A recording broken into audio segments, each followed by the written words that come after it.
So, today we have a very exciting session for you. We'll have a chance to help one of our clients to detect mistakes in his financial statement and also sharpen our analytical skills. We already know how to read and interpret financial statements, so that is what we're going to do today. Let me tell you our client's story. This is Mr. Alex. He completely trusted his old accountant who worked for him for 15 years. But this year he had to leave the firm and a new accountant was hired. Now this new accountant never gave Mr. Alex a right answer. He never gave him any information on time. But surprisingly, he prepared the final accounts of year 2015 in a very short span of time. So this made Mr. Alex feel really uncomfortable. He came to us and asked us to get the accounts thoroughly checked. So that's what we're going to do today. We are in this together, okay? We are given the 2014 and the 2015 statements and also some additional information by Mr. Alex. Firstly, let's arrange the statements side by side for easy comparison. The 2014 figures are correct. What we have to check is the 2015 figures. So this will help us notice any major variations between the two. So should we begin analyzing? Are you ready? What's the first thing that we should look for? The totals in the balance sheet.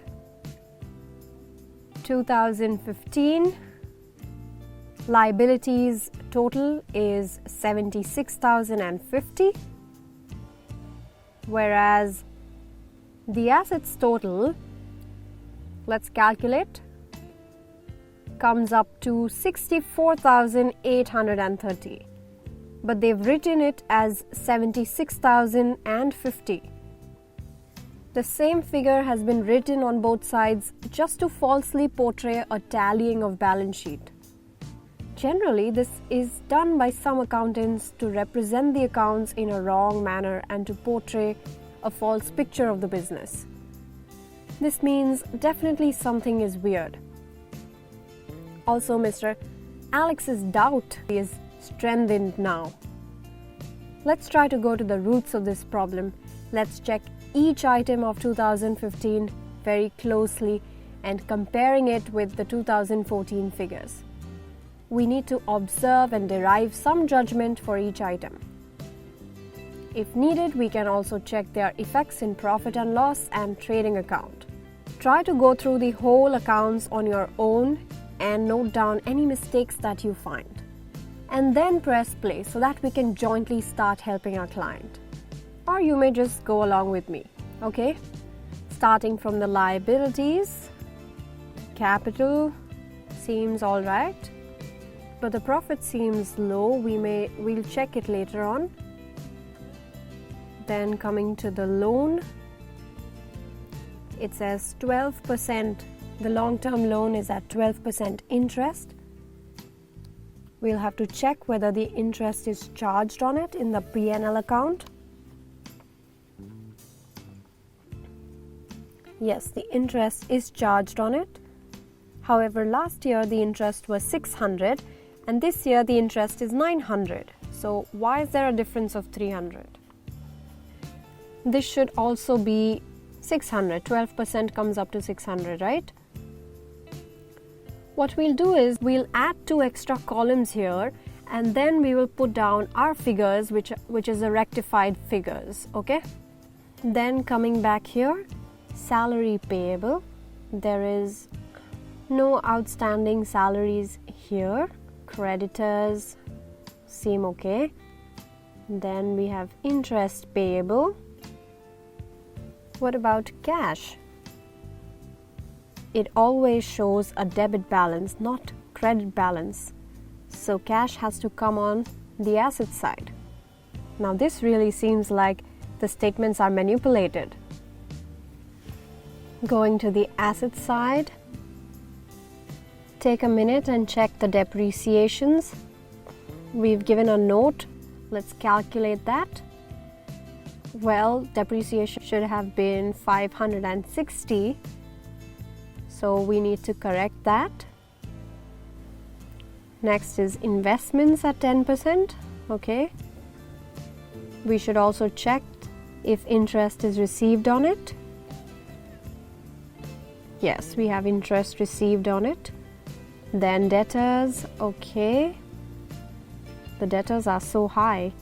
We need to ask him to get confirmation from the debtors just so we know if it is correct or not. Commissions. There's no commission receivable for 2015. Oh, but here in the P&L account, the commission is showing receivable for 700 even this year. So I think the second effect is missing. Let's just put it here in our rectified column. Then we have closing stock. Okay, bank. Okay, and cash. Even the bank figures is quite low this year, so we need to ask him to get verification from his bank. He needs to check his BRS statement also. Let's go to the trading and the profit and loss account and check everything correctly.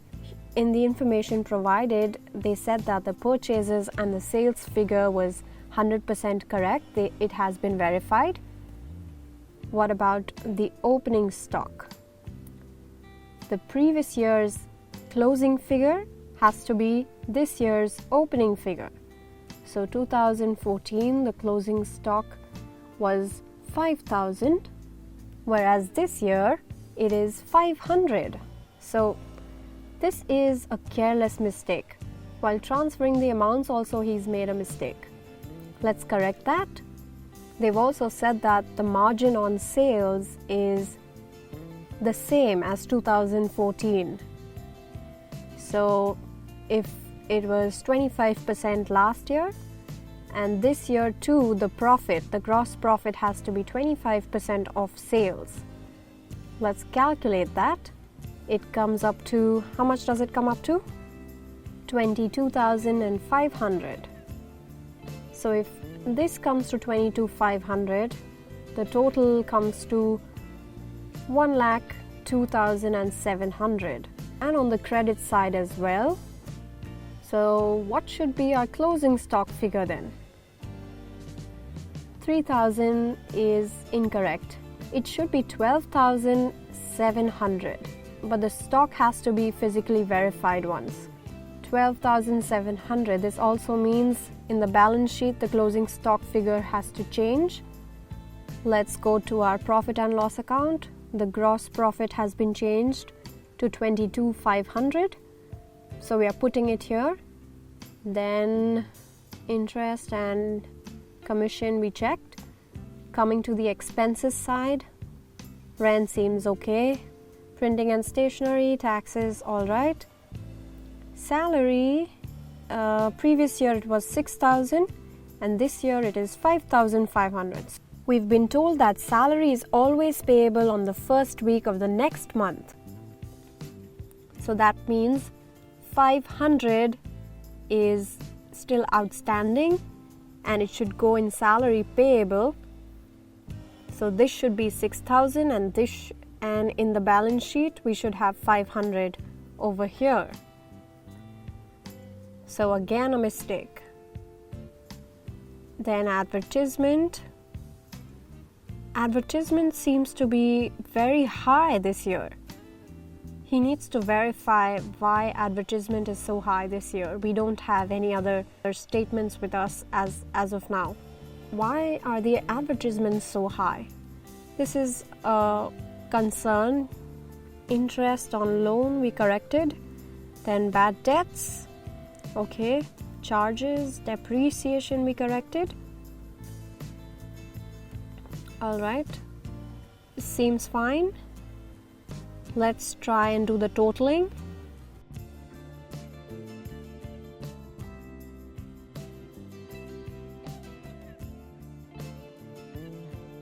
The new net profit comes to We also have to add it here in our capital, so our amounts change.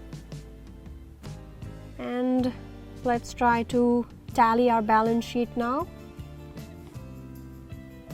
This was a limited assignment. We don't have all the source documents and all the other documents, so this is all we can do from our side.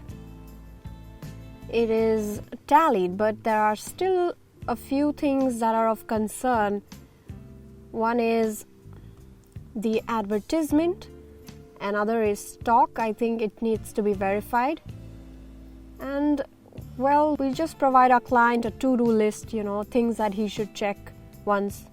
At least we can make our client aware about his accountant and the mistakes that he's done, and then it's up to him.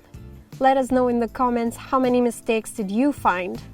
And if you've enjoyed this session, do give it a like and share it with your friends. We will definitely come up with more such interesting sessions. Till then, keep watching, keep learning. Thank you.